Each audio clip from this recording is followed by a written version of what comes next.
like a Hellcat.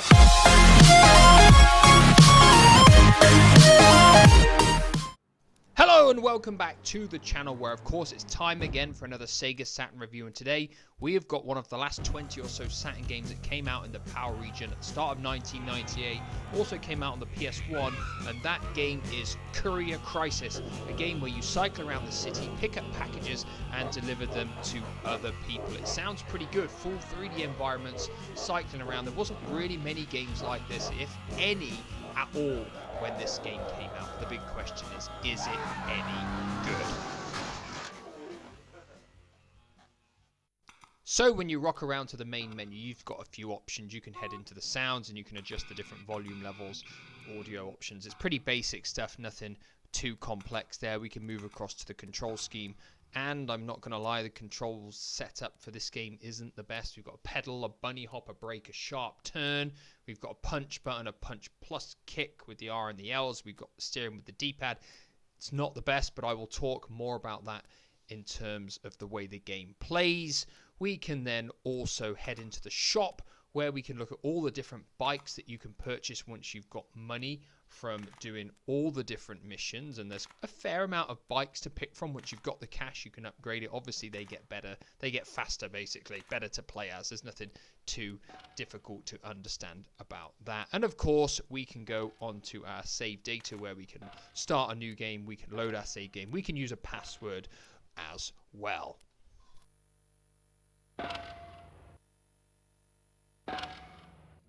So once you're playing the game, you'll see you've got your direction arrow pointing you where you go. You've got the amount of packages you need to deliver at the top of the screen. You've got your time on the side. You've got your damage bar, street name, and the time it's taken so far in the mission. It's not too bad. It's not too complicated, the layout. But that being said, we want to know what this game looks like, what it plays like, what it sounds like, what kind of lifespan it's going to give you, and whether it is worth playing today.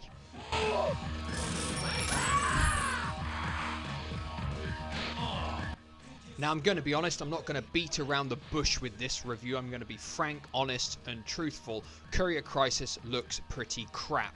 Now this came out at the start of 1998, where we'd seen games on other systems like Final Fantasy VII. We weren't far away from seeing Gran Turismo, and what we've got here is a game that uses 3D environments, but you've got 2D sprites for your character, other CPU characters on the screen, and they look really, really bad. Textures aren't particularly good. The game runs an inconsistent frame rate. It really depends on how much is going on in each area as to how good that is. There is pop-up as well, and sometimes you can't notice it on the congested cities, but when there's more bigger open spaces, you will notice it straight away. I've noticed people sort of like floating on the screen as well at times. This game just simply doesn't look good. It's very, very bland, very, very repetitive. There's not really much variety in any of the locations really, and it's difficult to say anything positive about the way the game looks and runs. I know there wasn't really anything like this back then, but that doesn't mean I can tell you it looks good and runs good, because in my opinion it looks crap and runs pretty shoddy too.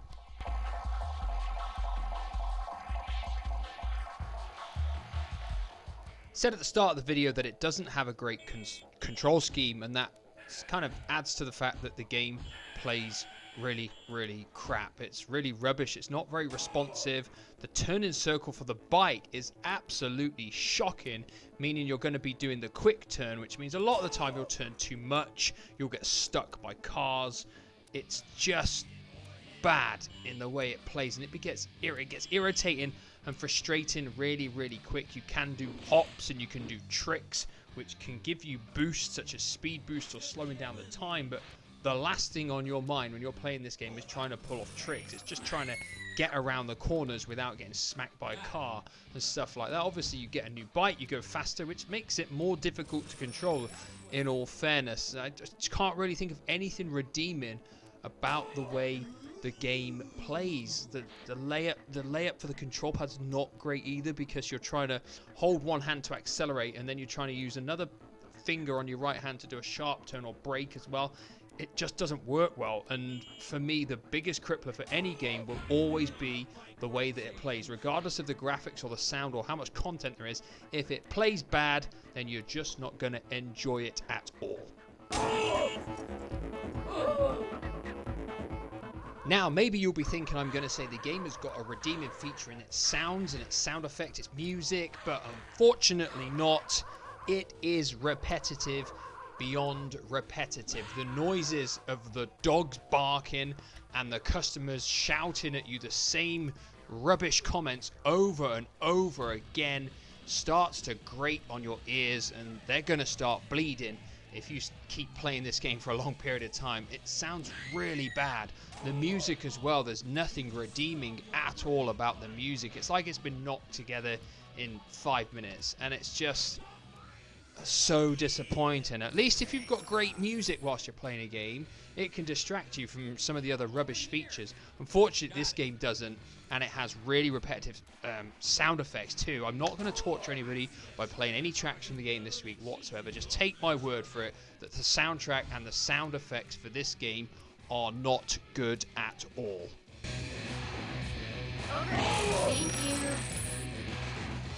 So our next question is, what kind of lifespan can you expect to get from Courier Crisis? Now, the game has multiple different areas, and as you progress through each level, they get harder and harder, and you'll have more deliveries to make, which sounds okay. And there are over 100 levels, missions in the game to do, so that makes you think the game's got a good lifespan.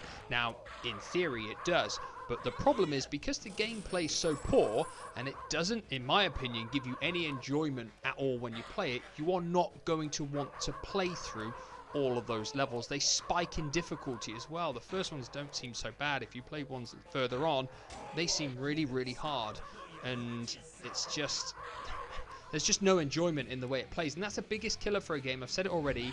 Even if a game's got a lot of content, if there's no enjoyment in the way it plays, you're not going to want to put yourself through it to see all of that content, and that is Courier Crisis' biggest problem. So in terms of its lifespan, yes, it's got the content, but there's no enjoyment, which means for me the lifespan isn't very good. I'm dying over here. Hey, get your keys thrown. So of course we're left with two questions now. Is the game worth playing today, and does it make it into our top 10? Without a doubt, Courier Crisis is not worth playing today. There is absolutely no reason I can suggest that you should go and find this game wherever, however, to play it. There's nothing redeeming about it at all, whether you play it on the PlayStation or the Saturn. It is a pretty crap game, which means, does it get into our Saturn top 10? Oh, hell no. It doesn't get anywhere near. In fact, it's one of the absolute worst games that I've reviewed. I think I've done 55, 56 Saturn reviews now, and this game is right near the bottom. I'd say it's worse than Virtual Hide-Glide, in all fairness to it, and that's saying a lot because not many people like that game, but I'm sure there are people out there that think Courier Crisis isn't too bad. I am absolutely not one of them. Let me know your thoughts on Courier Crisis. Did you enjoy this game when it came out? Do you still think it's okay now? Because personally for me, I wouldn't have played it back then, and I sure as hell am not going to sit myself through over 100 levels of this turd in this day and age. That is it for today. That's our next Saturn review done and dusted. Like I said, let me know your thoughts on this game down below. And of course, I will be back in the near future for another Saturn review. Goodbye for now.